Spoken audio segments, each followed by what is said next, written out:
रामू एक घर में अपनी दो बेटियों के साथ रहा करता था। कुछ दिन पहले उन दोनों बच्चियों की माँ खत्म हो गई थी। उनकी माँ अब इस दुनिया में नहीं थी, तो रामू अपनी बेटियों का हर फर्ज माँ होने का भी अदा करता था।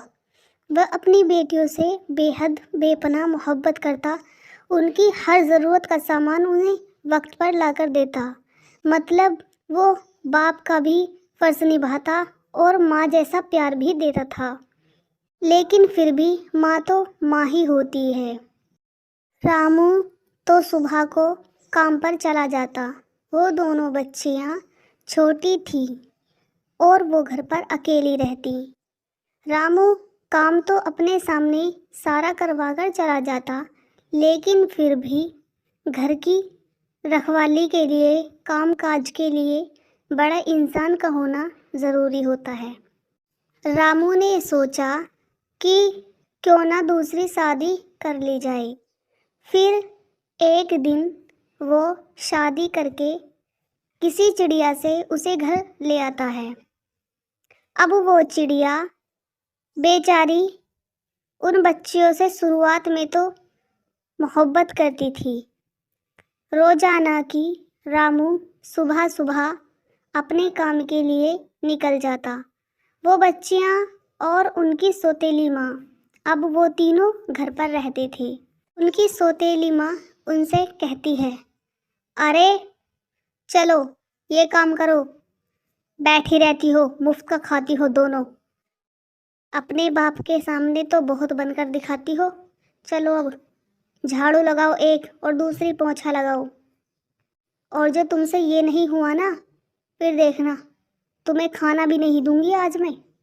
और जो तुमने अपने पापा को बताई ना, फिर और ज़्यादा सज़ा दूंगी कल को।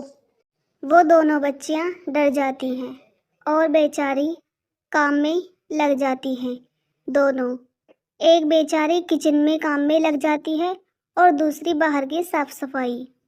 और उनकी सौतेली माँ बैठी रहती है निफराम, वो कुछ भी नहीं करती।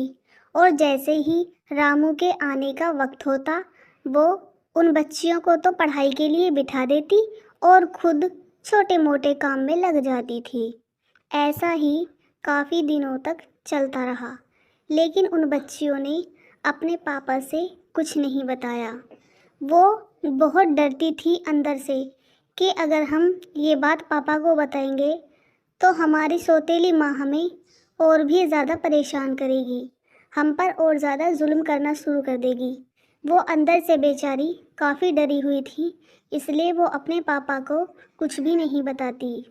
फिर दिन पे दिन वो बेचारी काफ़ी कमज़ोर होती जा रही थी। फिर एक दिन ऐसा हुआ कि जैसे रामू काम पे के लिए गया, तो जब वहाँ गया हो तो उससे एक मालिक ने बोला, अरे रामू, आज मुझे कहीं जाना है, तो इसलिए कारखाने में आज काम बंद रहेगा, इसलिए तुम आज अपने घर को चले जाओ, कल आ जाना। आज मुझे कहीं ज़रूर जाना है, किसी ने मुझे अर्जेंट बुलाया है, इसलिए मैं आज वहाँ काम पे जा रहा हूँ। तुम अपने घर चले जाओ, कल से काम शुरू होगा, ठीक है? और जो भी ऐसा करना, कुछ देर बाद चले जाना, जो भी आए तुम उससे मना कर देना, ठीक है? मैं तो अभी निकल रहा हूँ। फिर रामू अपना फ़र्ज़ अदा करके अपने घर को आ जाता है। और जब वो आता है तो क्या देखता है कि उसकी पत्नी तो सोफे पर बैठी हुई है और उसकी दोनों बच्चियां दोनों काम में लगी हुई हैं। तो वो ये देखते के साथ ही अपनी पत्नी से पूछता है, अच्छा तो तुम ये सब करती हो मेरे पीठ पीछे?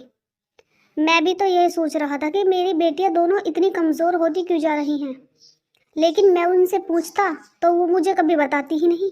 ये कहती नहीं मम्मा सब ठीक है, मम्मा अच्छी हैं, वो तुम्हें बहुत अच्छा बताती और तुम उनके साथ ये करती हो। देखो, अगर तुम्हें ठीक से रहना है तो रहो, वरना अपने घर जा सकती हो। मैं तुम्हें अपनी बेटियों की वजह से लाया हूँ कि इनका तुम सहारा बनो, ना कि तुम इनसे दुश्मनी निभाओ। सौतेली माँ बनकर मत दिखाओ। तुम चाहे काम करो या मत करो, लेकिन उनके साथ इतना बुरा बर्ताव मत करना। और रहती हो रहो, ना तो अपने घर चली जाओ। मैं अपनी दोनों बेटियों से बेहद मोहब्बत करता हूँ, और इनकी माँ के बाद मैंने इनके माँ होने का भी फ़र्ज़ अदा किया है, और मैं आगे भी कर सकता हूँ।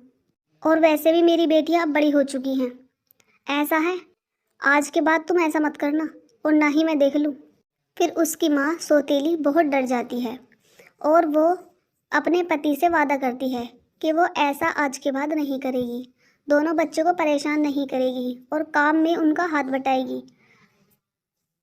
फिर उनका पापा उन दोनों बच्चों को बुलाता है, और वो फिर चारों एक जगह बैठ जाते हैं। फिर उनका पापा उनसे कहता है, देखो, तुम आज के बाद बेटा कुछ भी काम मत करना घर का। पढ़ाई लिखाई पे ध्यान दो अपना, पढ़ो लिखो कुछ बनो, ठीक है? आज के बाद मैं तुम्हें कुछ भी करता हुआ नहीं देखूं। वो बेटियां दोनों अपने पापा से ठीक है बोलती हैं, और सारे फिर खुशी खुशी रहने लगते हैं।